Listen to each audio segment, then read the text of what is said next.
What is up, everybody? Welcome back to the Soul Hoops channel. We are back. We will actually be uploading this episode. We recorded an episode last week, and all the files got corrupted. So we'll actually be uploading this episode after a long break. We tried to make our return prior, but God had other intentions for us, apparently. But we're back. We're going to be talking about the wrapping up of the Eastern and Western Conference semifinals. Talk about the conference finals games that have happened, and just talk about all the agenda pushing that we have to do, and we'll let it flow from there. But before we get into the basketball, Ryan, Matthias, how are we doing on this fine Memorial Day?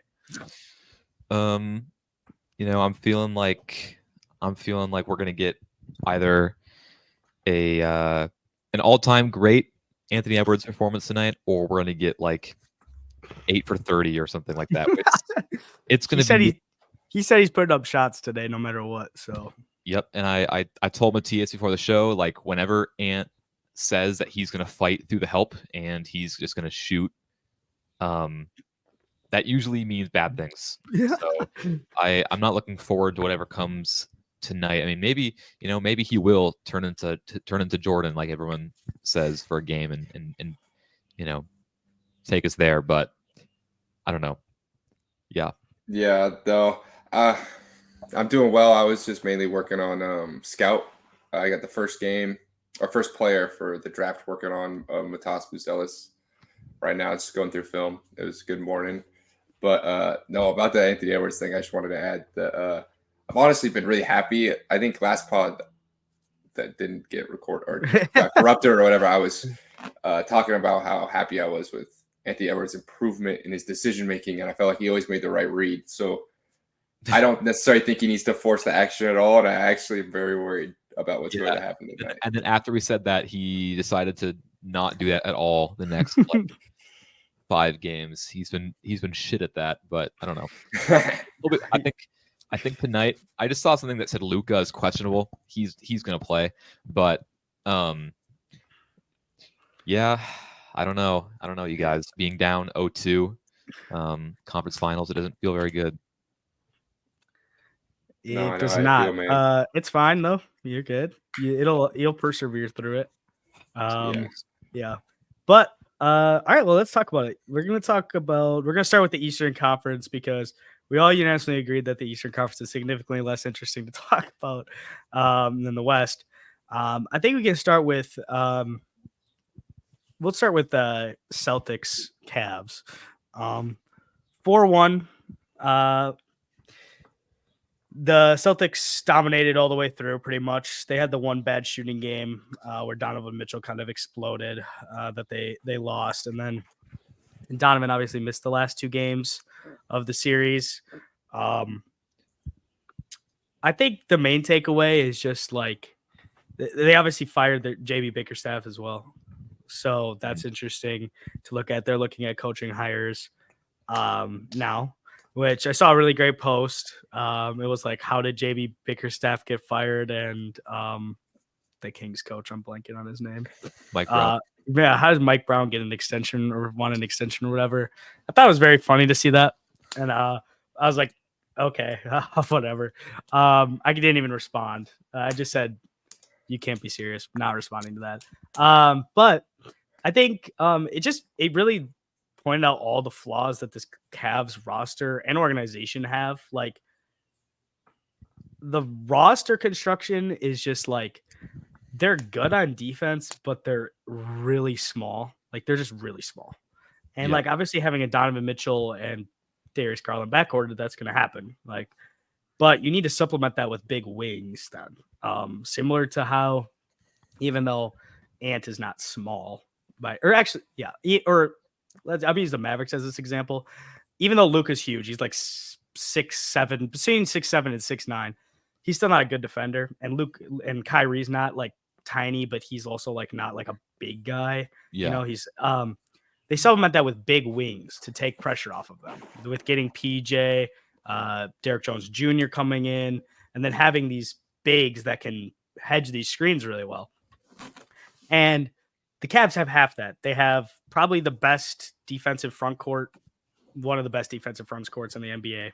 Yeah. Who can hedge screens. They can pretty much switch 1 through 5 if needed. But they don't have any big wings. Their 3 is Isaac Okoro, who is like barely the size of a shooting guard. He's like 6'4", still a really good defensive player. He's a shooting guard. Mhm. He should be a point of attack guy, not a wing guy. And then, then they're subbing in Max Strus, who's also not a bad defender, but not a top end defender, and he's also small. And he's not a high end athlete. And then Georges Niang is your biggest wing guy that you can play, and he's horrible. He's slow, and he's just bad. And that's how you get. I forget which Morris brother is on each team, but Game 7, Marcus Morris, I think, is on the Cavs. But Game 7, Marcus Morris coming out there for size when you're down Donovan Mitchell and giving you 20 points. That's how you get in those situations.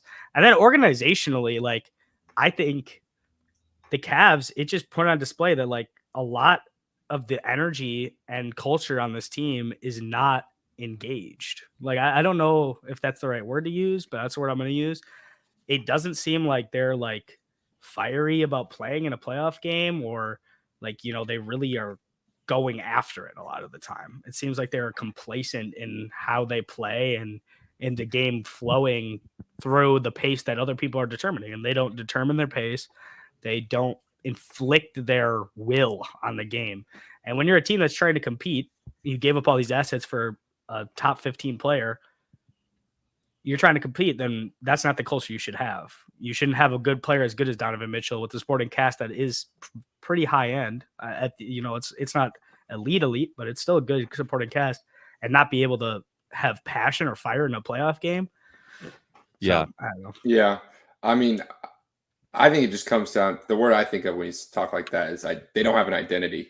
Yeah. And specifically on the offensive end. I think they were halfway there this year in the last couple of years. They have a great defense, one of the best defensive front courts in the NBA, like you were saying. But they don't have an identity in the half court offense, and they don't have an identity as a fast break offense. And a lot of times you'll see teams that like, oh yeah, they may struggle to run sets efficiently. Oh, but then they'll push the pace the whole year, and they'll still find a way to be a great offense.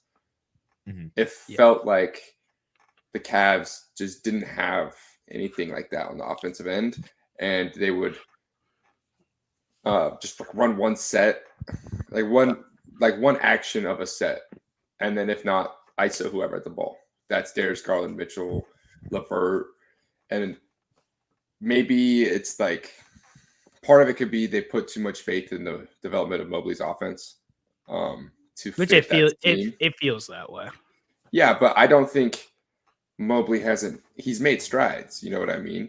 Mm-hmm. And I think it's poor, like you said, poor roster building, but also I think a new coach could help a lot, because I think if he actually helped instill an identity that is cohesive on both sides of the floor, people will want to play basketball. You know what I mean? Yeah, I mean, it just, with Cleveland, it's been interesting to kind of think back the last few years, really ever since LeBron left in 2018. Like, I remember the 2022 season where Darius Garland broke out as an all-star. That was Mobley's rookie year.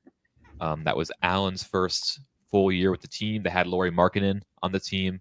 That was a hilarious team. It was a hilarious team, but they were fun and they were good. And before the injuries at the end of the year, they were like a top 5, top 4 seed for a lot of that year in the East. And they eventually did miss the playoffs that season. They lost in the play-in to Atlanta. To Atlanta. Yep, Trae Young. Nets and Atlanta. They lost in the Nets first, because then the Nets got swept in 22, and then they lost to Atlanta right after that. Yeah, and that summer they decided that they were going to go. They were going to go all in and trade for a star, because they thought they had a solid core of Garland and Mobley and Allen that they could win with. And they decided, we're going to add this star, and by doing so, we are going to bank on the fact that we think Mobley can become, maybe not a high usage offensive player, but a star level player on both sides of the ball. Much more, much further along than he is right now, and that hasn't happened. Darius Garland has kind of disappeared a little bit. I thought he looked just a bit lost on the court basically the entire year, and I know he's dealt with injuries as well. Jarrett Allen, I think he's a really good player, but there was that really weird report that came out after the Game 5 loss that said, people in the organization were disappointed or frustrated with Allen not playing, and Yeah, which I honestly, when I saw those reports, I read the article. It seems like they were mad at him for not taking like pain-killing tranquilizer shots in his ribs, which is like completely understandable. Like him not wanting to take high usage pain meds, like to be able to play in a game where he might hurt his ribs even more, because that's a very sensitive area, obviously. If I'm Jarrett Allen and I see that report, I'm unhappy. Like that's a crazy thing to come out from like an anonymous executive within Cleveland. Like that's a really bad look.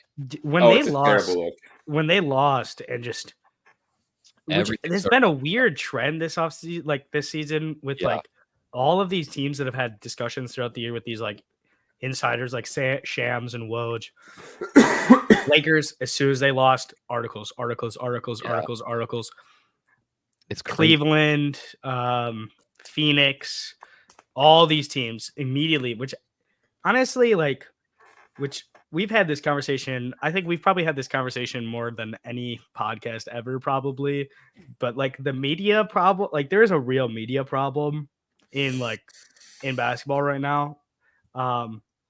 I did see a very funny quote from Stephen A that said he hates where basketball media or sports media has gone, and people are like, the guy who causes the problem telling you that it's a problem is funny.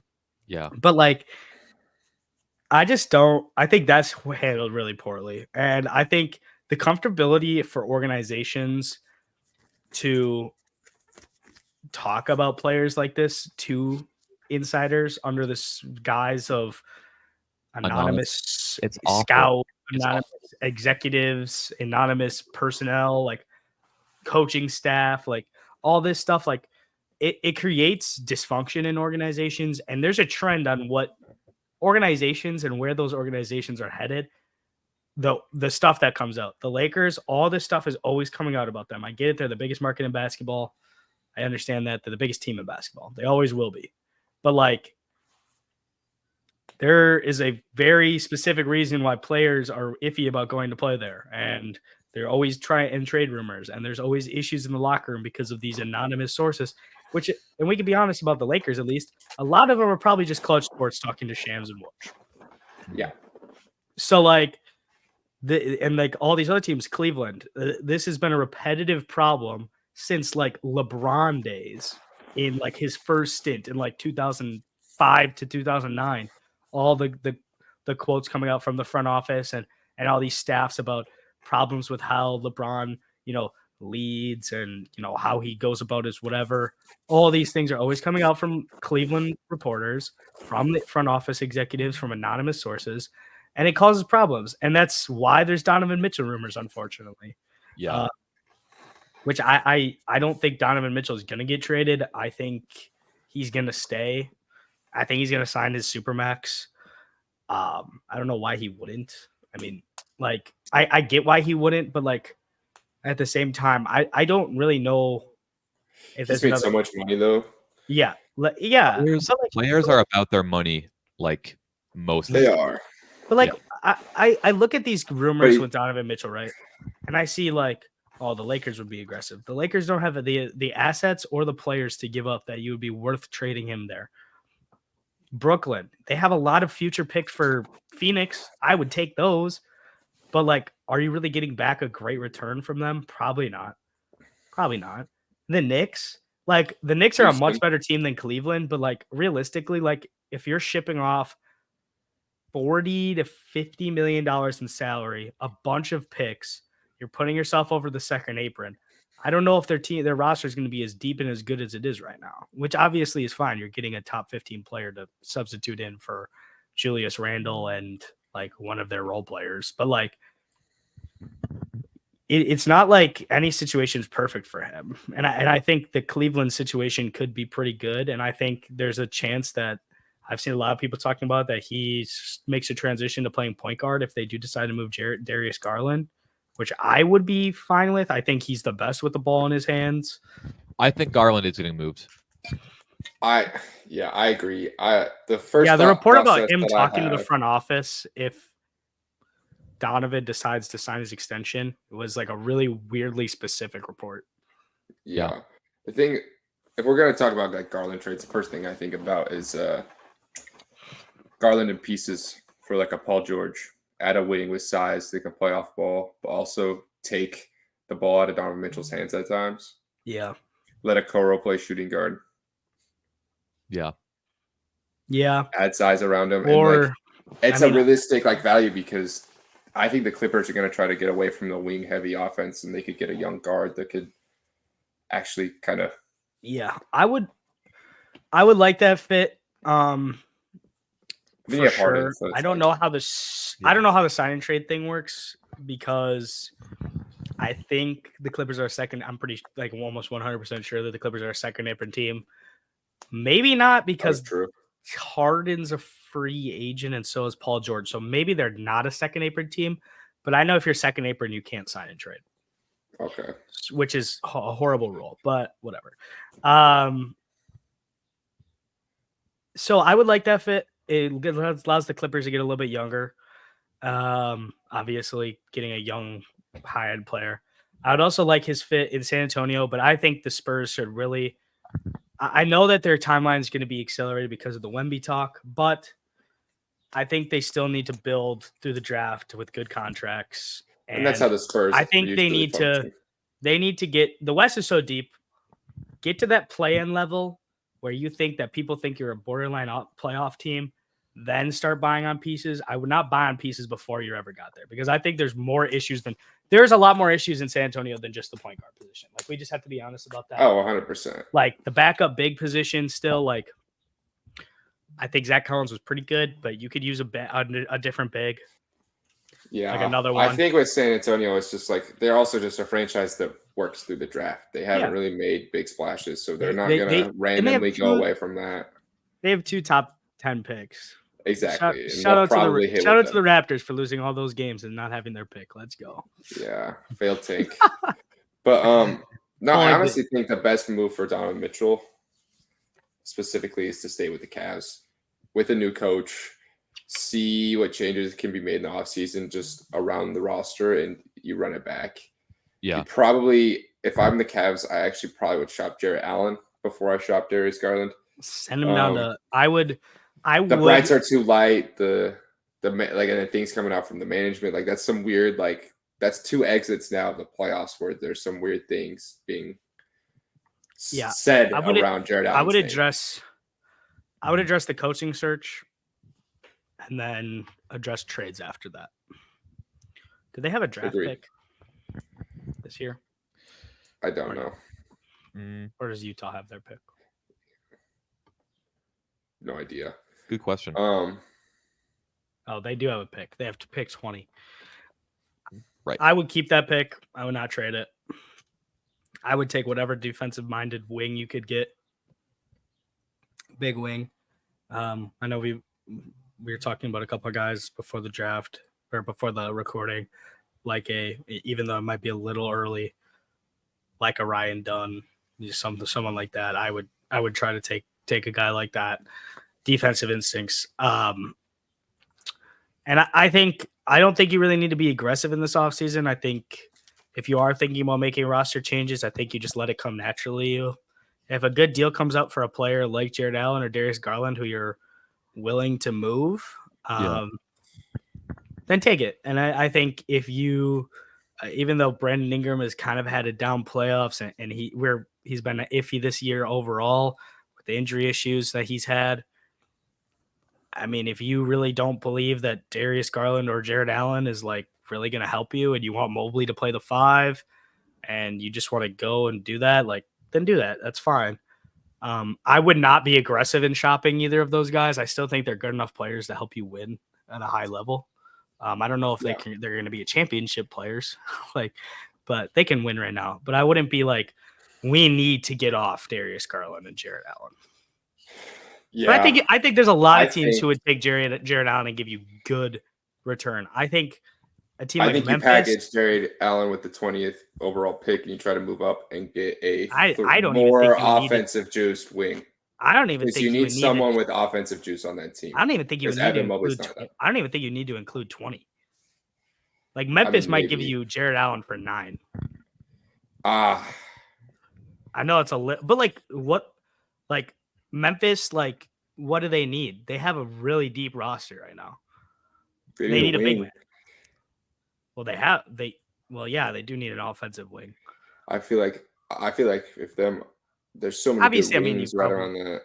It also just depends when they're on the clock who's available, because in my opinion the top 11 of this draft is just absolute chaos. I'm having a lot of trouble really. A lot of people are more sold on the top 3 than I am, but I'm really I don't think Sar and Topic and Riza Shea are leaps and bounds better than the other 8. I think Sar is. My thing is Sar is all that, like, but he hasn't put it on. He hasn't put the pen to the paper. He's got. But he's, you know what I mean? But like I would, as a prospect, I think he's way above the rest of the guys. Like a 7'1", 7'2" power forward center who has a developing offensive skill set and is a high end defender already. Yeah. Like if he was not, I think he's pretty much a lock to go 1. Well, yeah, and I also think he fits what Atlanta needs. Oh yeah, it's so funny that Atlanta got them. We didn't even talk about that like ever, but like Atlanta getting the first pick is hilarious. Also, the Bulls tryharding all year and then winning that play-in game, which prevented them from getting the number 1 overall pick, is hilarious. Because the Bulls would have had the Hawks ball roll. Yeah. If they lost in that play-in game. Back to the Cavs, though. Kobe White scored 40, and that's what happened. Damn it. And he didn't even win MIP for it. His career high will never be recorded in a stats book until he does it in the regular season or postseason. Yeah. But for the Cavs, talk about like the draft. If they don't trade it and they keep 20, a guy I've seen mocked around there a lot is De Silva from Colorado, and I think he's the perfect guy to go for. I've seen him mocked to Orlando a lot, and maybe sometimes even higher, but I know that like draft day he could drop to 20. He's in that range. He's in that reachable range that if he falls, he's the guy that's like in that mid draft. I think this is a perfect draft for teams. This is a perfect draft for teams that need stuff like this. Because he's big and long enough that like if you went small with Mobley at the 5, he could play 4 and maybe not right away, but in a couple years, I think he puts on a little weight. He can play 4 pretty consistently. Yeah, so I really like him. I mean, he's 6'9", 200 pounds. That's good wing defense size in the NBA. Put on a little bit more weight. Yeah. But yeah, I mean, the Celtics side of this, they're just really good. We'll talk about that. There's not much to talk about the Celtics, honestly. Like they don't have changes I think they need to make necessarily. They're like some small, but honestly, I've been happy with how they've kind of gone away from I'm just happy with the way they've done with their offense. It's not necessarily 3-ball, but like Tatum he's less the center of the offense in the playoffs. Yeah, but I think they sometimes though, and they go a little bit too far away from it, and it causes a little bit of a muck sometimes because he's by far their best playmaker. Oh yeah, 100%. And I think like Drew Holiday, there is some way to like keeping him in the play at all times, but if he's gonna settle for jumpers and take tough ISO shots, you got to go away from him. And I think they've done a good job they've done a better job of not falling into the lull of ISO. And that goes for all 5 players on the floor. Yeah. And I don't know. I think the Celtics, like, they have impressed me in a lot of their late game execution. Like people have kind of gotten on the Celtics case last few games. It's like, why are you letting the Pacers get so close? But I mean, when it matters late in the games, the Celtics, they've put them away. They've shown their experience. They've shown their poise. Jason Tatum, especially, I think, has shown up as a big time late game playmaker. Which, what's been our main criticism of the Celtics the last however many years they've had this core? It's that late game, it's their offense gets a bit wishy-washy, and you don't know what to expect, and they can't close games normally. And I think to give them their credit, they've done a really good job at that so far, all playoffs really. Drew Holiday has all of a sudden became a very steady offensive player late game. It is hilarious. Miraculously, this change has happened at 35 years old or however old he is. Never before seen in the last 3 years in a Milwaukee Bucks uniform. But suddenly, in clutch time, he's not dribbling off of his legs out of bounds and taking fadeaway mid-ranges. But because he doesn't need to create. He doesn't need to. He doesn't need to create. Drew Holiday, Bucks erasure, very much happening in real time, though. I will say that I am seeing a lot of Drew Holiday takes about when he was in the Bucks. Oh, why was he running the offense? Because he was the third best player on the team, dude. Like, he's like the fifth best player on the team. He's like the fifth best player in the starting lineup when everyone's healthy in the Celtics. There's a reason.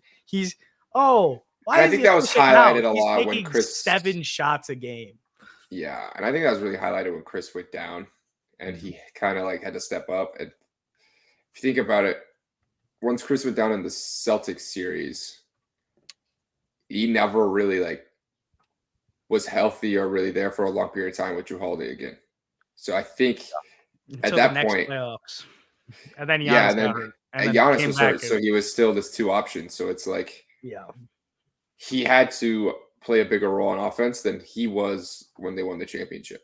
That's what also a thing is that due to injury, he was kind of forced into a bigger role than he was even supposed to be on paper there. So I don't necessarily blame him. And I don't blame him. He's honest. He's going from a lead guard to an off-ball guard that falls into a role has been so impressive. I'm pretty sure we had this conversation in the summer, and when we talked about Drew and possible Dame to Milwaukee before it was like actually a good thing that might actually happen. And I said, ideally what you do in that trade scenario is you trade Chris, because Chris is your second option. He's an offensive creator that plays off ball. If you have Drew in an off-ball role where he's just spotting up, playing really good defense, he doesn't need to run pick and roll. He doesn't need to play make. He doesn't need to handle the ball as a guard in crunch time. You have Dame to do that. That'd be perfect for him. And look and now Drew is in a role where he's doing that nightly, and he's excelling at it. He's efficient. He's only taking 7 to 10 shots a game, and the only time he has to take more is if he's wide open and they're leaving him open. And that's not often because he's a really good corner three, but he's shooting like 60. Yeah, he's one of the best 6% from corner three, I think, this year, which is crazy. Yeah. So, I'm happy for Drew. I'll never root against him like at all. Like, my problems with Drew Holiday were always because of the role he was in and how he played in the regular season in that role and how he played in the playoffs in that role are two very different things. And when you have a top 2 player in the NBA on your team, like, you can't afford to have your third option be that statistically like much of a playoff dropper, which is fine. Like, it worked. I will say also, like, the Bucks do that trade 10 times out of 10 for yes, that, by the way. 100%. But also the Celtics, to their credit, like we said all year and even last year, they're just so well oiled. You know what I mean? They run so smoothly, and that's something the Bucks have never really been. The way Missoula runs his offense is completely different. Budenholzer? Or are you talking about Budenholzer, you know what I mean? Yeah. So it's one of those things where it's like he doesn't write player random on a clipboard in the NBA Finals. Exactly. So I do think that the Celtics they're a better fit for Drew Holiday, obviously, but I think they're a better fit for majority of players because the coaching staff and the way that they play is just really easy to plug and play. And that's why they're able to plug in talent that we thought would kind of hinder them as 7th and 8th man, and they can run smoothly. It's very similar to how Denver does it. You know what I mean? If you make the game easy, you can play worse talent and still compete at a high level. Yeah. And have a stacked starting lineup with limited depth. And Celtics are just even more stacked, honestly, than Denver was last year. So, yeah, the Celtics are probably the most stacked team since like the 2017-2018 Warriors era, probably. Obviously, a lot of these players are not like Drew is not his prime form. yeah, they're stacked in a different way. Al Horford is not his prime form, but like they're stacked. They have a very stacked starting five, and they have good enough bench role players to survive. Yeah. Shout out Peyton Pritchard. He's actually, I didn't know how he would survive in the postseason. He's been pretty okay. Yeah. Sam Hauser, not surprised you're a playoff dropper at all, by the way. Yeah, I think we can go to the other Eastern Conference series then. Pacers, Knicks. The big story of this one is just the Knicks injuries piling up. Obviously, Julius Randle was out already. They had Mitchell Robinson missing time at the end of the Sixers series, and then missing almost all. I think he might have played one game against the Pacers, maybe two. I don't know. But then missing all the rest of the 5 or 6 games in this series, maybe all 7. I don't really remember. And then OG Anunoby getting hurt in Game 5, trying to play in Game 7, and he couldn't even walk out. Like he could not even jog. No. And I think he played 3 minutes, and they took him. And then Brunson breaking his hand like 3/4 of the way through the game at the start of the 4th, end of the 3rd. That's going to be obviously the narrative about it, but shout out to Indiana. They still have to go out there and they had to win games against a really good team. Big performances from Pascal and Tyrese later half of the series and Miles Turner's Curry. So. Yeah. I thought, before the series, I thought that the Pacers could give the Knicks a shot. I think people were writing the Pacers off completely, and I wasn't ready to go there. I think the Pacers are a good team. But, for the Knicks to go out like that with their injuries just piling up and you can just see they just ran out of gas, like that's a tough way to go out for sure. Yeah. Thought the Knicks were the second best team in the East really all year. And I still think fully healthy that is the case. And I don't think the Knicks need to do too much this summer. Maybe you guys disagree with that, but I think they just run it back with the same team. Unless like a star that really fits you comes available, just run it back next year. Get healthy. Yeah. Make sure that you can focus on re-signing your 2 bigs, or at least one of them, because I think. Let me double check this before I say Hartenstein. Hartenstein's a free agent. Yeah. I think Mitchell Robinson might be as well. Yeah. My opinion, you keep Hartenstein over Mitchell just because of health reasons. No, never mind. Mitchell Robinson has 1 more year. Okay. But Precious is also a free agent. So I would just let Precious walk. Yeah. Unless you can't get Hartenstein back. But they might be able to. Oh, he's not extension eligible. He's a free strict. I don't know. You just run it back. I would try to get him back. If you get priced out, though, I wouldn't go crazy about it. I would just try to snag one of these guys in the draft. I feel like there's a lot of bigs that can kind of play spot minutes at the back end of the first this year. Yeah. NBA should play like a Khalil Ware does not get in like a Tibbs system and like development track. But like there's guys like Day'Ron Holmes, Yves Messi if he falls, guys like that. Like if you want to look in the draft, otherwise you can find. Like I feel like you can find Zach Edey. You can find bargain bin centers to play spot minutes for you. Yeah. Plus, you have a ton of movable contracts. Like if you want to buy on possibly getting a big, at the deadline or something. Like finding a backup center at the deadline does not seem like the hardest thing to do, especially when you have that many firsts. And like I'm pretty sure. Utah will probably be selling at that point. You could probably get one of their like bigs. Bojan still has a year left on his contract. So I would say you could probably, I mean, that's 20 million salary, and like he's good, but like He's not that good. you could trade him for a serviceable big man from somewhere. Yeah. I think I agreed with you, Ryan. I think fully healthy. I think Milwaukee and the Knicks are like 2A, 2B. I think I'd give the Knicks the edge there just because of how much more deep they are and how much better defensively they were this season. Yeah. I think it's only close because Giannis is on one side of that I agree. tipping scale. But I think they need to run it back. I think Jalen Brunson established himself as like a top 15, borderline top 10 player in the league. His playoff run was very special, to say the least. I think, I mean, he was 40-point game after 40-point game, just putting their offense on his back game after game.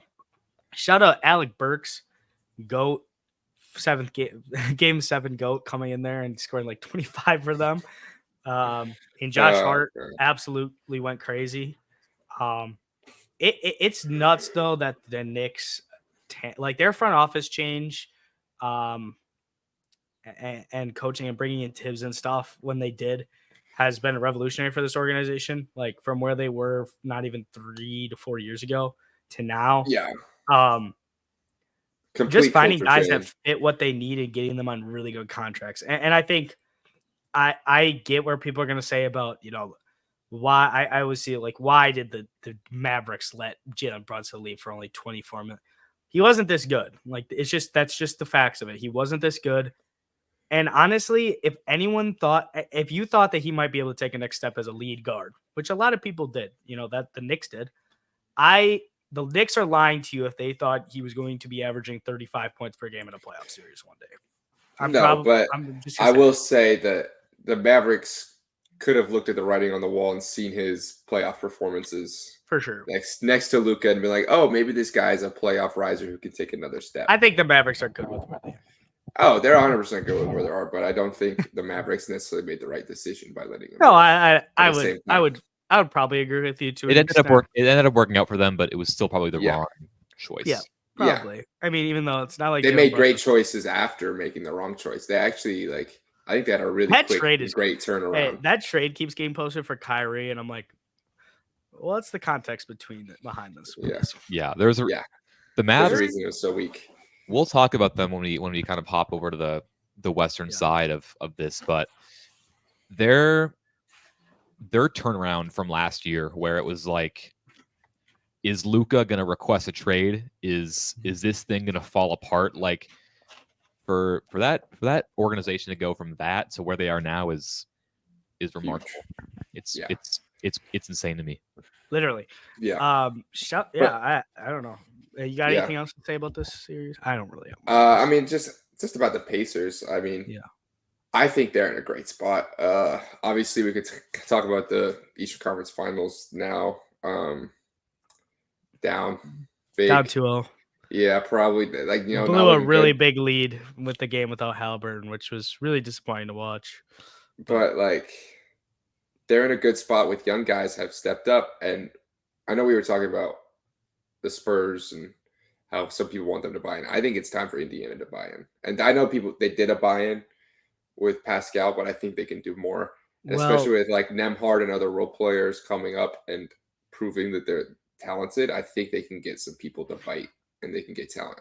I think the problem with Pacers buying is I think that they're good because of how many role players have broken out for them. Yeah, but this run has to continue to they have to elevate the roster. Yeah, I feel like yes, they should try to elevate the roster. I agree. I think they'd be better with Benedict Mathurin, but I also don't think Benedict Mathurin would put them over the hump in any of these series. I don't think any of these series game amounts or outcomes would have been different if Benedict Mathurin has been playing. Are they beating the Knicks in 5 or 6 because Benedict Mathurin's playing? No. Are they beating the Bucks in 4 or 5 if Benedict Mathurin's playing? Probably not. And Benedict Mathurin's a good player. I'm not saying he's not. But I think that could be a player where you say, hey, this is a top 5 overall pick that is injured for us, and Aaron Neesmith is breaking out as a really good wing, spot catch and shoot wing, who has a little bit of on ball creation ability and can play really good defense for us. And Andrew Nimhard is our two guard of the right now because he's a really good shooter and he's a really good playmaker and he can create for himself and he's just really good at like all aspects of basketball. He's like a good to above average at everything. And maybe you say, hey, here's a top 5 overall pick. Is there a team that wants to send us some more good players? Like, and I think the Pacers, if they re-sign Siakam this offseason, which all things are pointing that they will. If they re-sign Siakam, I think they should take the Knicks route and just stack the roster with 9 really good role players, like high-end role players. Just acquire really good players to play around Halliburton and run them the floor and play in your system. Just find better defensive players because they were about a league average. I think they were the 17th best defense post-deadline. So I think if you can keep buying on some more defenders, get a real backup big, I would say should be a priority for them, to be honest. Like Isaiah Jackson, just not that good of a player. Who else do they have? They have another guy that's just like kind of mid on their team now. Jalen Smith is the other guy that plays. Yeah. They still have Jarrett Walker on the bench too. He can. I bet he'll. Jarrett Walker should be playing next year. I know that they're going to be better next year and they're going to be trying to compete. But like, he is a really good player and he fits perfectly. He is a perfect backup four. He's a perfect backup four, and he can probably play backup. If you want to put like a super size me lineup out there, you could put like Hallie, Neesmith. You got a 6'6" point guard, a 6'5" shooting guard, 6'8". You put Jarrett Walker at the 3. You put like, I don't know, whoever's going to play power forward for them. Because I know Obi Toppin is a free agent. So yeah, they have a few free agents, I'm pretty sure. They got to deal. And Ben Shepherd's been really good for them too. Like Ben Shepherd's been really good for them too. Like Pascal, Doug McDermott's contract's going to get off. If I'm looking at this. Cap space. They're gonna have cap Toppin, James Johnson, and then Pascal. They will have cap space, so they can make some decisions in free agency. Even if Pascal walks, I think they'll have enough money to. Yeah, they might actually tell Pascal like, hey, we have your bird rights. Like, if you want to come back with us, let us get these first few days of free agency out of the way. Mull your offers. We have your bird rights. Let us use our cap space to sign a couple guys. And then let's talk. Like we'll get you your contract. Just give us a few days, something like that. Which I don't know if that's legal. It's probably not, but it's fine. Every NBA team does that stuff, so it doesn't really matter. No, that's just stuff that goes on behind the scenes. But they could also, in terms of like buying in, it could just be trading some of their young role players for cheaper role players to open up more cap space to make another deal. So like, you know what I mean? They don't have to get all of their talent from the trade. They can just open up an avenue to sign somebody. Would you try to bring back Obi Toppin? Yeah. Depending on the price point. I think if it was sub 20, I would do it. Is he gonna be more? He's already worked. He made $6.8 million this year. Is he gonna make? I don't know how much money he's going to make. He's going to make more than that, but how much more do you want to pay? Well, obviously this is not the end all be all, but like Obi Toppin's like projected free agency number, which these numbers are never right, is like 20 million. That feels high for me. Probably is high. That's why I'm. But like Doug McDermott's projected number is like also like 20 million, but that's because like his last contract was like really high. Yeah, he had like a $14 million contract, right? So I would say like I would try to bring Obi Toppin. I think if you were in PJ Washington money, 15 million ish. Yeah. Maybe a little bit more, just because I think PJ last offseason when he got his contract had shown less than Obi has shown so far. So I'd say if you're in the 15 to 17 range, I would feel comfortable paying that to bring him back. Miles Turner is on a 1 year, is expiring next season. So you're going to need to probably get an extension done with him. So I don't know. I think you kind of got to figure stuff out. Unless, Obi is just like, you let Obi walk and you're like, Jarris Walker's going to play the 4 for us now. Like, he's going to be our backup 4. And, like, you just do that. That's fine. But I don't know. I think Yeah, they they have to make moves and they have to figure some stuff out. So it's like they just need to balance it because like I said, like I'm with you, Matthias. I think buying is the correct decision. Like buying into being a competitive team and trying to push the steps. I think that's correct. But I just don't want them to buy in the wrong way. You know what I mean? Like I don't want them to buy in the way where it's like we are going to buy in on players that don't fit what has made us successful. And I think that's like what the Hawks did. Like the 2021 Hawks, like they were like, let's push to be take the next step, which is good. That's a good thinking process. But buying on DeJounte Murray was not adding a DeJounte Murray would not have pushed you over the hump in that playoff run. No. Like getting basically, in my opinion, they need depth. someone to replace Nembhard or Naismith in like a supersized way. Creative? No, but I'm just saying, like, if they're pointing the roster, you know what I mean? You got to just improve on the archetypes you already have. Nembhard is because I agree. I don't think years, $2 million a year. Oh my goodness. I think the Pacers will eventually need to buy in just because if their goal is to eventually, compete for a championship, which every team's goal should be, can you do that with Tyrese or Pascal as your best player? Because I don't think you can. I don't think so. You can either. I think, eventually, I do think that the Pacers will need to kind of look at themselves and be like, we need to, how far? This is going to be where? How far off do you think Tyrese is from being a top 20 player? Top 20, not that far. I think he's probably already there or around there. He's probably like around 20 to 25, just kind of ballparking that. But yeah, I think I think we need to be better than that. I think if you could get a really good run out of Tyrese, right, where he's playing at his best ball, and you have a roster, like I was saying, where you have a Knicks style roster, where you have a monster squad of role players, just absolute freak role players up and down the roster, and you get a healthy run. I think that is a type of roster that could contend with Tyrese and Pascal as your 2 best players. But I don't think you're doing that when you have a spot roster where you're relying on being the best offensive team every single night to win games, which has been like, I don't know if there's been a game where I've said this playoffs, maybe there is because it's been a while, but like, I don't know if there's been a game outside of the Bucks series when they were really banged up. I don't think there's been like towards the end, like game 5 and 6, like game 6, I think probably like the best example, like when the Bucks lost. I don't know if there's been a game where I've been like, the Pacers are winning this game because they are playing exceptional defense. They need, even though they've been good on defense. I'm not trying to say that they haven't, but I don't know if that's been like an actual factor for me, So I think you just keep buying on these role players, buy on high end role players, just try to do it. And I think you just got to find.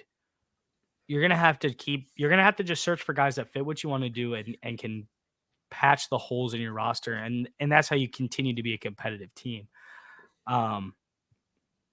Like they're never gonna. I don't think Tyrese is ever gonna take the leap into being a top 10, top 5 player ever. I just don't think that's his type of player he is. I think he's gonna be a very good player for a really long time, but I don't think he'll ever be that good. I don't think he can be the guy, right? Where he's just not. He doesn't have enough offense. His scoring, which is crazy because he's like a crazy good offensive engine, but like his scoring is just not there.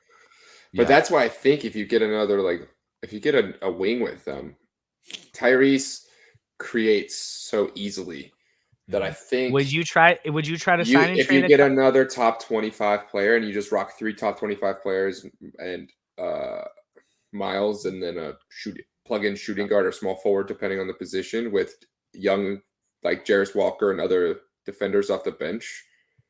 Would you sign in?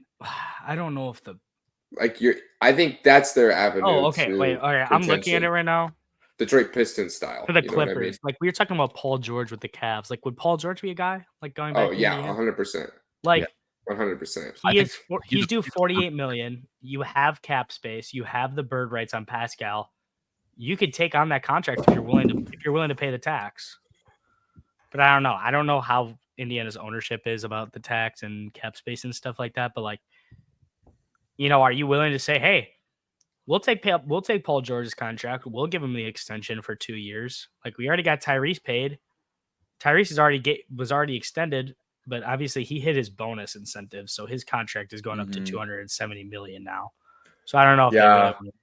I said that the other day. I was like, him, because And someone Ant, right? always Ant's had that contract is question in going up the to community. 270. Yeah, I believe so. Mhm. But someone asked that Extra question 10 in the million a community, year, right? and they were like, "Was it worth Halliburton to Oh, make yeah. All NBA for the Pacers?" And I'm like, "It's worth it for him," but I know the Pacers organization is like, "Damn, that makes it a lot harder to build around I it." wonder about that. I wonder like how much the orgs and the GMs are like happy for the player, but also like that it limits us, because the Wolves, for example, they're going to be a second apron team.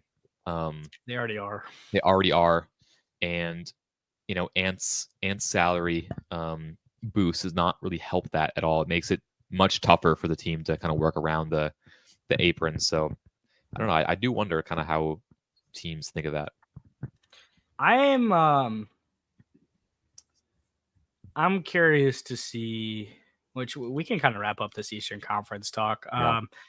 Again, not much to say about the Celtics. Drew has been really good, crazy defensive play to end the game. Sorry, TNT, you can never say knocked away and stolen by Holiday ever again. That's my thing. That's my thing to value. You do not get to say that in game 3 of an Eastern Conference Finals against the goddamn Pacers. Okay. But also that game was that game on ESPN? Or was that a TNT game? I don't remember. Oh, TNT's doing Western Conference. Okay, then it was the same. I was about to say, if that was a TNT game, why are you even saying that? You're just trying to get the gimmick going, because that's not even your thing. That's it. That's a Kevin Harlan thing. Anyways, but yeah, I think we should move over to the West. Do you guys want to talk about Wolves Nuggets, or do you guys want to talk about Mavs OKC first? I mean, I probably have more to talk about Wolves Nuggets, but it's up to you guys if you want to end talking about that. Let's do Wolves Nuggets first. I feel like we're in a good. I feel like we can talk about them first. Let's talk about the Wolves Nuggets. So obviously the Wolves went up 2-0, taking the first 2 games at Denver. They then lost the next 3. Yeah. Lost the next 3. Everyone said this is wraps. They go back to Minnesota. Dominate. Just absolutely dominate them. Blow them out by, was it 50? Almost 45 points or something like that. Mm-hmm. Absolutely blow them out. Game's over by the end, mid-third, pretty much. The lead it was over. They took everyone out, I think, halfway through the 4th, probably with like 8-9 minutes left. Then the Wolves put in their bench in the 4th, and they extend the lead to like 47, which was crazy. I was like, listen, I'm sorry, if you're a bench guy, you got to have some sort of pride, dude. Like, you got to have some pride to not be like, Luka Garza was giving them the work, man. Luka Garza, Iowa legend, Big Ten legend as well. But yeah, and then we go game 7 here. It's in Denver. I'm texting Ryan. I'm saying this is not going to be fun for you. Like, just a heads up, okay? Like, just a heads up. This is not going to be fun. Down 18.5. Largest deficit was 20, I believe. Correct. Mm-hmm. And they make a comeback and they win by 12, something like that. They won by like something around there, maybe like 10, maybe 8. Yeah, I think at the end, like, Jokic hit a layup, like it was a transition layup just to cut the lead a little bit. Yeah, but they won 98-90. So yeah, they won by 8. Yeah, I think it was like a 12-point game before like those garbage time like layup line buckets. Shout out Jaden McDaniels. If he would have actually slammed that ball at the end of the game, I probably would have ordered the jersey immediately. That would have been like on his head too, because Yeah. KCP jumped. Murray, like, Jamal jumped. jumped. He jumped for it, dude. Jamal was not having that. He was gonna windmill that thing too. That was crazy. No, but that series was really fun, and I thought it was, I thought it was cool how they had runs like Minnesota punched them in the mouth, Denver came back, countered, made changes, and then Minnesota came back and made changes again, and I think it was just like a really cool chess match, which I think was kind of the two top teams pretty clearly. But now looking at the Mavs, I don't know. Mavs are on a heater like crazy. I really thought the winner of Minnesota Denver was going to walk to the finals. I thought, but I don't want to say walk, because there's a reason you make it to the conference finals. But I thought they wouldn't be down 2-0 at home. I mean, yeah, neither did I for sure. But I thought like we'll get to the Mavs, but yeah, of course. This Denver Minnesota series is like, yeah, it's crazy. Just what you said, Matthias, about kind of the ups and downs that both teams kind of had to go through. As from the Wolves' perspective, going up 2-0 in Denver felt like, they made it. Like it was like, holy shit, is this even real? Did that just happen? And then before you know it, Denver responds and they win 3 straight. I was at Game 4 in Minnesota, and it just, I think Ant had like 44 points, and the Wolves teammates just didn't show up. They didn't help him at all. It was a tough game, and you could kind of just feel it being there, that like, I think this series is starting to slip away from them. Michael Malone, credit to him. He made some really good adjustments, especially with how he used Aaron Gordon on offense, kind of letting him bring up the ball a bit more and initiate at the top. So, it kind of removes Gobert from his preferred destination, which is kind of in that dunker, kind of being ready to roam and to kind of break up, whatever Jokic and Murray wanted to. And then the Wolves somehow they got the big Game 6 win at home, which they absolutely needed. And then in Game 7, they're down 20 in the third quarter, and they come back and win. And it wasn't even a thing where, it's not like Anthony Edwards just turned it on. It was like, we aren't going home. 24. Yeah, they grinded it out. It was a low scoring game. Yeah. Like, that's a defensive war right there. When you think of comebacks in the NBA, we think about crazy shooting streaks and offensive runs, but the Wolves, they came back and they won by getting stops. They really grinded away and they chipped away at that deficit. And before you know it, it's a 12-point game, and I'm like, I think the Wolves are back in this. And then I think one of the biggest errors by Michael Malone in the whole series was in that Game 7. The lead is starting to slip away from Denver, and he keeps this lineup out there of Jokic and 4 bench guys. And I'm watching it happen. I'm like, I don't like this for Denver. Like, you've got too much faith in his guys. Yep, you've got to pivot away from this, because they had no shooting out there. They just had Jokic and Brown and Holiday and Reggie Jackson, and I think another bench guy, I think Watson. It was a really weird lineup. I was like, this is really bad for them. They've got to pivot. They took too long to pivot away from that, and I think by the time they did, the game was already within 10. And the Nuggets looked tired too. I think the Nuggets have played a really good defensive first half, and even with the rest, by the end of the game, Murray looked gassed. KCP, Michael Porter Jr. was a 0 the entire series. I mean, he really did not play well, did not make shots.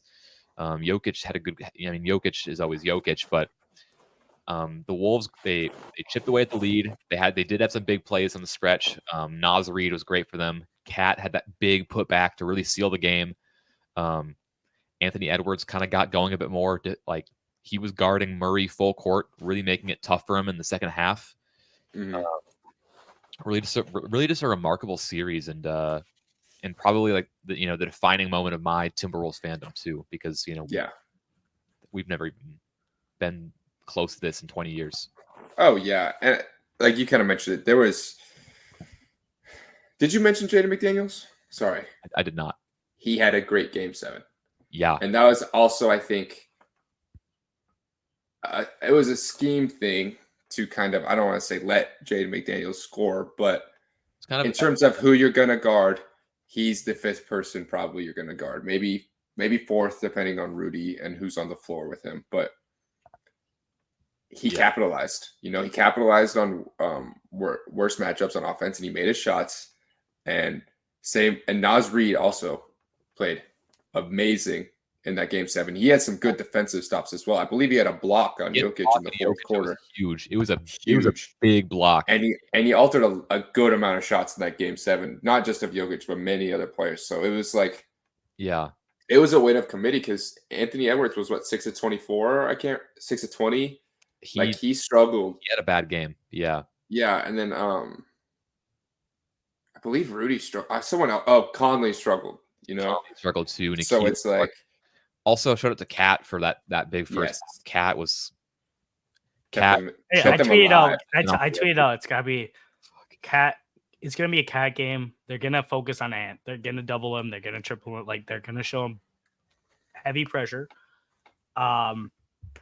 You just got to keep pushing it. And then Cat came up big in the first quarter or first half, and then that opened up. And I think Ant, even though he overall didn't shoot well, I still liked he stayed aggressive with it, and he was playmaking well. He was still finding guys. Yeah, and he hit a big shot at the end of the. He hit a big shot at the end of the third. That three was huge. I think it was his only three he hit too. Yeah. Mm-hmm. So, yeah. No, and Cat played very well, and honestly, he kept their head above water. I know they were down big at half, but he was really like, I felt the only person alive on the court to start that game, and he gets a lot of slack sometimes in terms of like hate or kind of like bias or disrespect, and he was really, really good in my opinion. I think he's been pretty good this whole playoff run. Yeah. And if they want to continue to make this run, he's going to have to step up. And I think he will. I think he will. Mm-hmm.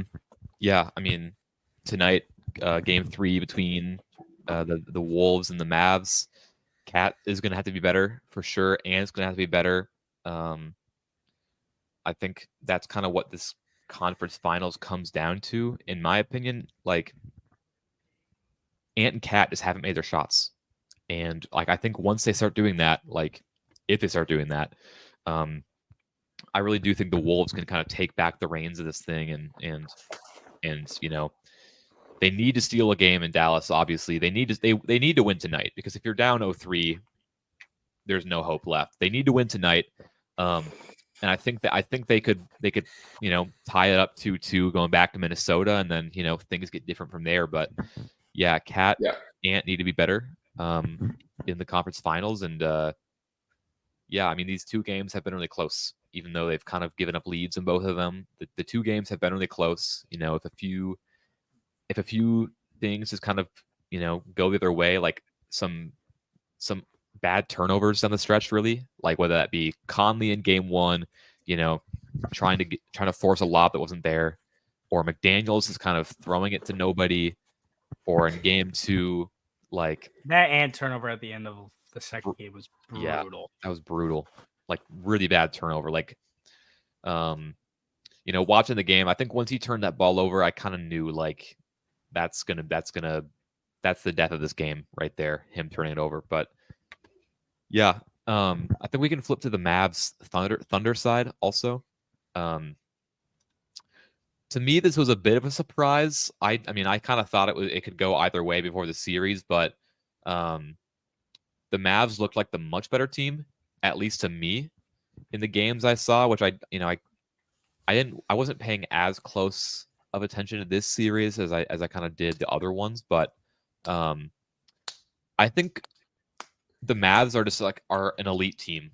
like a truly elite team, and you know, I think even coming into the playoffs, we didn't really think of them as that, but I think that's what we have to start thinking of them as now, because defensively, ever since the trade deadline, they've been elite, like amazing. And offensively, when you have Luka and Kyrie, you're going to be good. It'll figure it. Yeah, offense will figure itself out. It doesn't matter, and but they also got versatile guys around him, like PJ Washington was a great pickup, both offensively and defensively.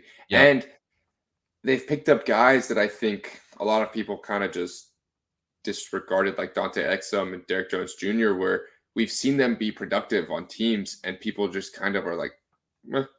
But then you have such good offensive engines that you can make guys that struggle like that, just they figure it out. Yeah, and guys like super Luka, impressive. Guys like Luka, they make other teammates better, you know, and you know, obviously credit to Derek Jones Jr. and Exum, but because they've worked extremely hard, I bet, to kind of be back in this spot. But yeah, I mean, they're great fits for this team. Gafford and Lively as your full-time front court is like amazing. Like Lively has been insane. That dude, I can't even say enough about Lively, how good he is. Like he is like the perfect fit at center for a Luka Doncic led team. Like he does everything you want a center to do. Good screener, good roller. He works on the glass. Is a you know, traditional rim protector. On the roll, he's really smart with like the one dribble, you know, pass into another, you know, another action, or he can put the ball on the floor a little bit and kind of go back up with it. He's been awesome for Dallas, and Gafford, you know, similarly too. When you've got one of those two guys on the court at all times, it makes things so much easier for Dallas. And you know, the Thunder, I think, I don't want to say it kind of boiled down to their experience, because that's kind of a little bit lazy to say that, but yeah, the Thunder are young and they'll be back, absolutely. But the Mavs, they look like the much better team, and I think, yeah, I mean, I think this team could win the championship. Yeah, I don't think. No, yeah, I agree. I think they can compete for a championship, and if they continue it, I think that they kind of prove the fit over talent is the way you build now. Yeah, with this new CBA and with how this league has turned out. And I agree. I don't want to say that OKC lost because of their experience, because outside of Luka and Kyrie, how many are truly experienced in the playoffs in the Mavs? Yeah, nobody. Really. PJ Washington, Gafford, Lively, Derek Jones Jr. Who am I missing? Like Tim Hardaway, Exum. Yeah, they're not. None of those guys. They're not. Only they only have two players that have experience, and then on OKC they have one with Shea, who was a rookie when he played the playoffs. So it's like, yes, they have more experience. Yeah, but it's not. He wasn't a 1A. No, it's not like they went up against Denver, who's a super experienced team, and they, you know what I mean. And Denver beat them by making changes and being showing what veterans do. They lost to another inexperienced team, and I think that's just because I don't think they played bad basketball. I think a lot of it boils down to I think OKC just underperformed, and the Mavs game planned super well for them. And they kind of shout out Jason Kidd. He has had a whole, I don't want to say a basketball renaissance, but he's figured out how to implement his scheme and what he wants to do with basketball for his team. And that was something he didn't really have when he was in Milwaukee. And was it Brooklyn before? Yeah. You know what I mean? And I feel like he's finally kind of settled down and figured out how to attack with how he envisions the team. And they've done a really, really good job post-deadline. And I said it before the show, but they really remind me of the Celtics of last year. Wait, no, not last year, the year before. 22. Yeah, 22. Trade deadline and post-trade deadline, they are, or post-All-Star break, I should say, because I don't think Boston made too many trades that year. But post-All-Star break, they made. Derek White was made, and that was, and he was. It's not like the Derek White we see now was the player they got at that trade deadline, but you know, same thing. You know, bringing in a role player high impact, and it really changed your team. Yeah. 100%. Yeah, I just think I agree. I think what you said, Ryan, was a good way to put it. I think people were weary of the way that they were playing because of the ups and downs and them being a trade deadline buying in. But it was a lot different than like Suns last year. They bought they got Kevin Durant at the trade deadline. They got really good role players that fit exactly what they want to do. Exactly what they want to do. And it filled all of the big needs on their roster. And it allowed them to kind of fix a lot of the little problems that they had throughout the season with defense and rebounding issues and rim protection issues. And I think I know we were talking about it, but the upgrade, I think you tweeted it, Ryan, the upgrade between Maxi Kleber and Christian Wood last year compared to what they have this year has been night and day difference. It's been a night and day difference, and it's created a dynamic that's allowing them to be a real kind of championship contender. And I think if they keep playing how they're playing right now, if they win tonight, I'll pretty much chalk it up because 3-0 has never happened before. Yeah. I think the Wolves will probably win and maybe can win another game or two just to extend the series, but I don't think Luka is letting you win 4 straight on him. Yeah, I think the Wolves have a chance. Yeah, the Wolves have a chance, absolutely, but I think the Mavericks are obviously the heavy favorites moving on in this series. And then, I don't want to preview the finals too much just because hasn't happened yet. Hasn't happened yet, but wow. I mean, Celtics Mavs that would be a battle. I mean, there's so many Kyrie going back to Boston for the finals. That's I didn't even think about that history there. Sign me up for that. You've got Luka and Tatum, and they aren't. Dude, Luka could make his mark on the best player in the world. Arguments. Yeah. I think he's already in that, but for the casual, I think it's him, audience. I think it's him, Giannis, and Jokic right now. I agree. If the Mavs win the finals, this is that's a crazy run. I know that they made trades and all that, and they've been elite since those trades, but still, from where they were last year to where a lot of people saw them halfway through the year to where they are now is a crazy run.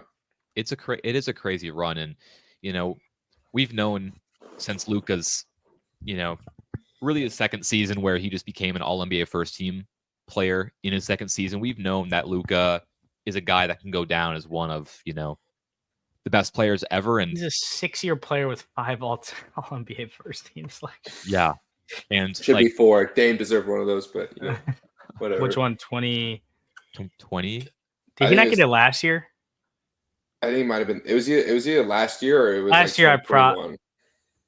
Last year, I don't think Dame got the first. I think Dame got second team. Yeah, which is crazy because he averaged 32 and 8 or something like that. Yeah. But what a crazy Dame year. Yeah, but I think this is an opportunity for Luka right now to start adding to that legacy. If he can get a ring this early on in his career in year 6, that's huge for him. We're talking. We ain't running back. He will be. Dude, he has moments that Rudy Gobert game winner over the D boy. Yeah, come on. And even when he loses, that shot crushed my soul, but also I'm sitting there being this is an all-time moment. That's gonna be one of Luka's all-time career highlights. Yeah. Oh yeah. Highlights. And he dude, you know what I love about Luka the most?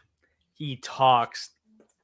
He loves to talk. He's chirping. Yeah. I love it. And he loves to talk when he's down. He told Rudy straight up after that shot, after he let go of that shot, he knew it was going in. He said, "You can't fucking guard." And I was like, of course, nobody can. Nobody can. Nobody can guard Luka, man. He has an opportunity to really do something special for his career right now. And also Kyrie, you talk about how his legacy could change after another ring too, being able to win without LeBron. Like, Kyrie as a person is divisive, and I have a lot of thoughts about him, but as a player, like Kyrie is him. Like just He's so good. being purely objective here, like Kyrie is one of the coolest to ever play. And in him getting a second championship, I think would only cement that further. I mean, he's already stamped as an all-time great, in my opinion. But getting a second, he still gets disrespected though, and this is like you can't even hide it. If he gets a second ring and he plays at a high level in the finals, which I think he will, I think we start talking about him as like, is he a top what point guard of all time? Like it becomes one of those things at that I think point. those conversations are already starting. I've seen them a little bit online. Yeah. Like Mr. Christopher Emmanuel Paul, my brother. Chris Paul, man. I'm a huge Chris Paul hater, but I don't think Kyrie would be better than Chris Paul with a Oh, ring. not Kyrie. Sorry. Oh, okay, Luka. Luka Is completely different. I thought we were talking about Kyrie. There, I was like, whoa. I think I just misheard what you were talking about. No, the all-time conversations are on Kyrie. Harden. Interesting, for sure. I've seen that. I've seen a couple people be I like, don't know, are we ever going to talk about Harden and Kyrie? And I still don't necessarily agree with that, but that'll be. I will not be having a conversation about a guy who averaged 36 points per game and only went up and on a very. Oh yeah. I was thinking about this. There was talk about changing the rules when Harden was that good because the way he could use the sidestep, or not the sidestep, but the step back. And the hook. And the hook, yeah. They did change the rules on that. A little bit, but people still hook all the time. It basically just means you can't hook like outside your body frame, but you can still do this because if their arms in your way, that's technically just a restriction. So it's like they changed it, but Harden still gets it. Shea does it all the time. Like, yeah, they let stars get away with it a lot. Except Cat. Yeah. If you're Cat, you can't. You're never getting away with it. Cat might be one of the silliest players I've ever seen play the game of basketball. Yeah. But if we're going to talk about what the Mavs need to do after that, I really think there's much roster changes they can make. They just continue to invest in what they have. Yeah. And I think when you have Luka on your team, I guess we've already seen it. There's usually only about a year or two where you're going to be bad. If you just surround him by somewhat of talent that fits his play style, he will figure it out, and he could will you to a Western Conference Finals. Yeah, potentially a finals. Yeah, when you have a guy like that who is, when you're running the offense through him and he's making the right play every single time, there's a pretty high floor as to what your team can be. Oh yeah, yeah. And I was proven wrong about that. Coming into the year, I was pretty low on Dallas, and I know we all were, I believe. And it was before they. I wasn't. I thought they would be pretty good team. Yeah, I didn't. I thought and it was before they made some of their trades and all that. But their front court completely changed. And Grant Williams, I was like, I don't know. So I was low on Dallas coming into the year, and they've completely, kind of shattered what I thought would be their ceiling, which was maybe even coming into the playoffs, I was like, I think they can win the first round against the Clippers, but maybe not go past that. And now we're talking about them winning a championship. So it's crazy. Yeah. So then, obviously with this, we've talked about both these teams.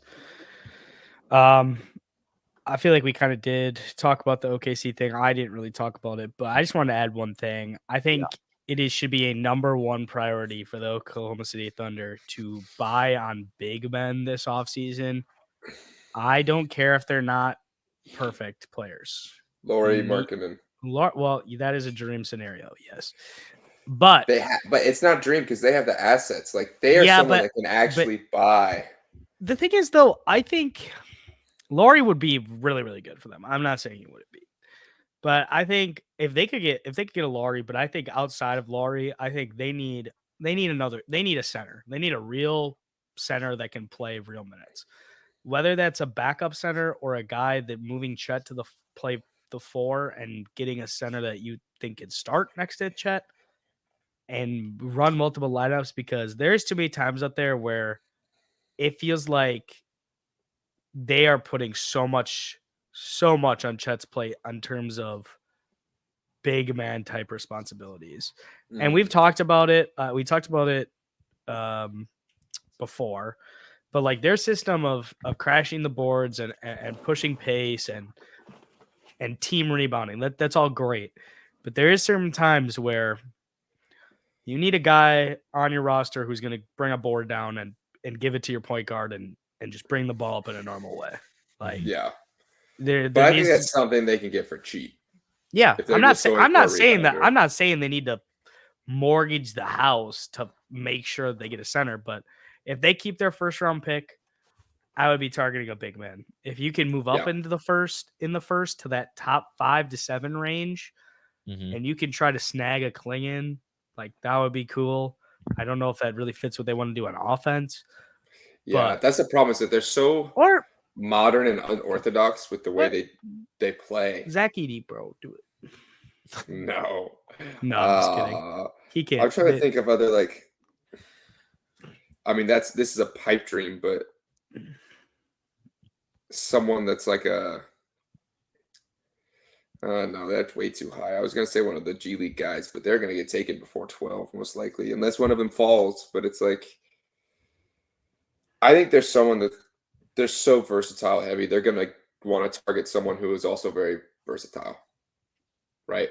Like I don't Yeah. think that they're going to want a big that is kind of pigeonholed as one thing, and that's why I think targeting something like Laurie that continues to pursue that unorthodox and very modern style makes what all of their guards do way easier. I think it'll make the life way easier for them, and I think Chet is a 5. I truly do. I think he he's can play the skinny. 5 too. I'm just saying, But- like, if you're gonna find it, I think you just need someone there to help him with the big man responsibilities. True. They just don't have anyone to help him out with the rebounding.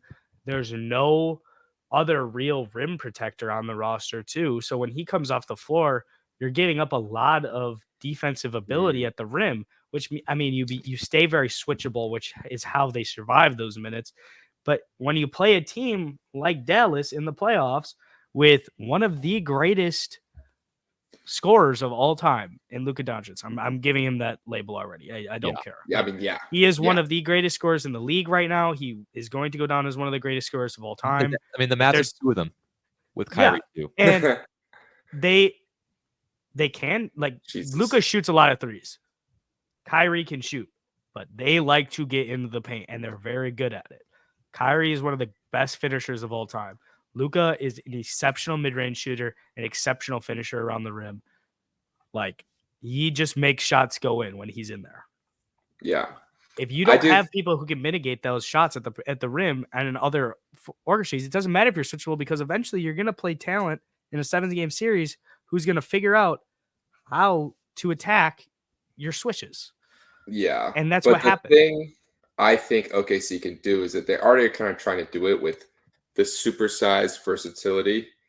You know, they have Shea's like 6'5", Giddey 6'8", J-Dub 6'8".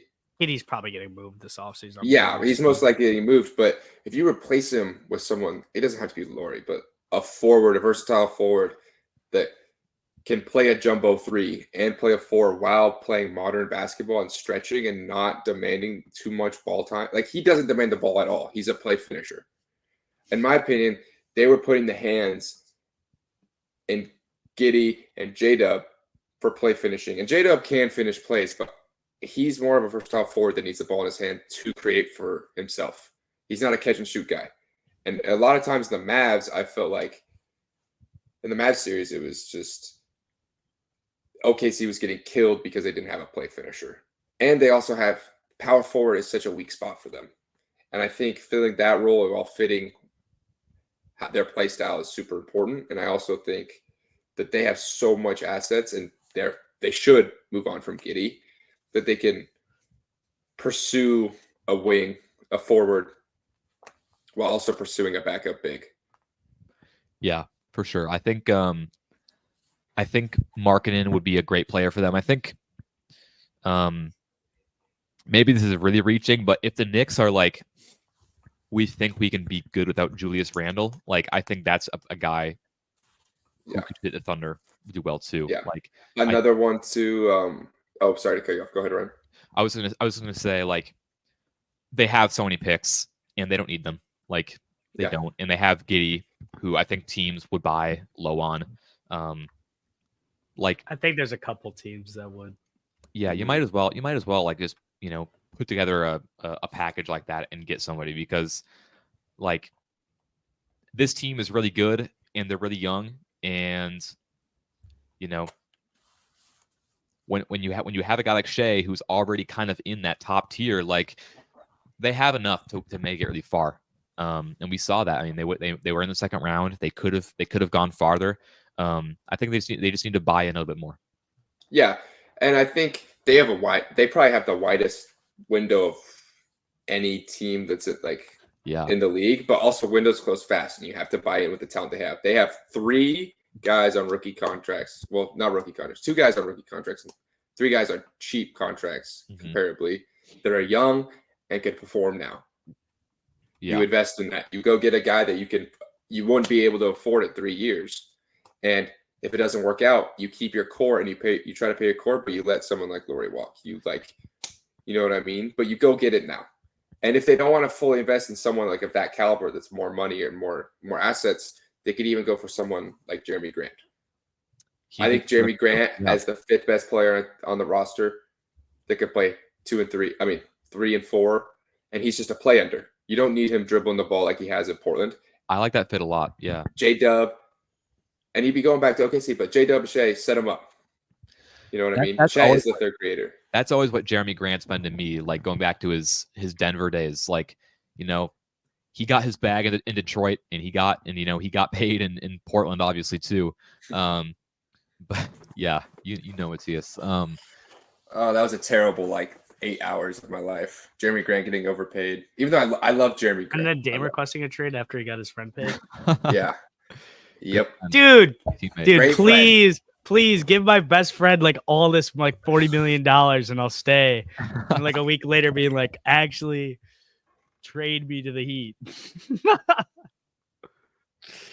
What a horrible summer it has been. What a horrible year it has been to be a Portland Trail Blazers fan. Dude, I'm so nervous. But whatever. And the cherry on Scoot is not that great. Yeah. That's another day. That'll get brought up a lot as we talk more about draft stuff when the playoffs end. But well, yeah, I think that pretty much wraps up our conversation about a lot of these teams. I think let's do some serious picks. Obviously there's already 2 games or 3 games on some. I'm going with the Celtics. This Pacers team is not that good, obviously. I don't think they're coming back from 3-0. This Western Conference, I think I'm really torn. I think I'm probably going to roll. I'm going to roll with the Wolves. I've been rolling with the Wolves all playoffs. I claimed them as my playoff team before the playoffs started. Ryan is my witness. I claimed them before. So when the Wolves are the underdogs against Phoenix, heading in, I was there. So I'm going to roll with the Wolves. I think they make the comeback. But I think that's I still think even though they're down 2-0 at home, I think it's a toss-up series, to be honest, still. So I'm going to roll with the Wolves still, though. Yeah, I think for my predictions, I think Celtics take care of Indiana in Game 4. I don't think they have enough left, especially if Tyrese isn't gonna play, which we don't know for sure, but let's just assume he's not, because he's probably not. If he didn't play Game 3, he's not going to be able to play Game 4. So Celtics take care of that. And then as far as the West, I want to say Wolves in 6. I want to say Wolves in 7, but I don't know. It would be tough. And the games have been close so far, but I can't really envision a lot of scenarios where the Wolves can close out a game better than Dallas can. That would, it would take a lot. It would take a lot of really, focused shot making and decisions that from Ant and Cat. I don't know if they both can for 4 out of the next 5 games. So I'm gonna roll Wolves in 7, but you know, the Mavs could clean this up in 5 or 6, and it wouldn't surprise me. Yeah, I just because it starts, I'll try to be a little more specific here. I think Indiana just gets swept. Yeah. I feel that I don't. same way. I don't think they force 5. I think because I can't remember. It's confirmed. You were talking about it, Jeff. But is it confirmed that he's not playing? Who, Hallie? Yeah. I don't think so, but I would doubt he's game time decision. So it's like if he plays, yeah, they said that about Giannis too, and he couldn't even run. Yeah. So but on the western side, I think it goes back to Minnesota 3-1, and I think Minnesota will force a game 6, but I think it goes to 6. Mavs close it at home. Yeah. I just don't see how Minnesota wins 3 games on the road in Dallas. That's my main issue. It's going to be hard. Yeah. I mean, the Wolves, they've been a good road playoff team. But they've been the best road playoff team so far. I guess technically they just have to go 2-1, right? In home games, but like obviously you got to make sure you. Yeah, it's just hard. I don't know. They have all the momentum. They do. Dallas does. So I'm gonna go Dallas in 6, Boston 4. Mm-hmm. Yeah, I'll probably do Boston in 4, and I'll probably say I'm gonna do Wolves in 7. I think if they can get back home, yeah, I don't know. I think with the Wolves, I mean, these games have been obviously Luka game winner for the first one. Obviously, an insane play. I'm not gonna say it was not, but like at the same time, like Luka taking a game winning shot when the Wolves' 2 best offensive players are playing like absolute garbage. And I don't know if that just like I'm not gonna say that they're gonna do any better because of that or whatever, but I'm just like my thought process is like if the Wolves can keep that close for some more games and they can get some better kind of style help from the stars. Yeah, I think you're looking at a lot different of a series here. So I'll say I think the split. I think yes that they say the same thing, Matthias. I think they split these next 2. Hopefully, I think they win tonight, and then probably lose 5 game 4. And I think the win game 5 at home, and I think they'll win the next. I would think they'll win the next 2 or 3, whatever their record needs. I think. But I would not be surprised if they win these 2 in Dallas too. I would not be surprised by that at all. I mean, we said the same thing about Minnesota and Denver, and they came and won 3 games in a row. So anything can. It's the West, and honestly, in this league, we've been saying it for the last 2-3 years. There's parity, and that includes the playoffs, even in top seeds. Yeah, when they're playing lower seeds or Cinderella runs or whatever you want to call it, even though some may not view the Mavs. Some may have expected this from the Mavs, right? But we're seeing a lot more like in series runs where you win 2, you lose 2, you like back and forths, and I think it's obviously in the cards for Minnesota as they bounce back and won 2 in a row when needed to against the reigning champs. They have it in them, and it's not crazy to see teams come back like this and continue to be the best team in the league like Minnesota has been for a majority of the year. We saw it with teams like Milwaukee. When they won their finals, they had to come back a couple times. So it's not. They came down from 2-0. Yeah, exactly. It's not something that's out of the books yet. I will agree. Yeah. All right. Well, I think that pretty much wraps up what we got to talk about for the conference finals. For anybody that's watching and made through, I appreciate you. we will be doing draft videos probably starting this week. We're going to get some cut-ups ready, get some player profiles ready as well.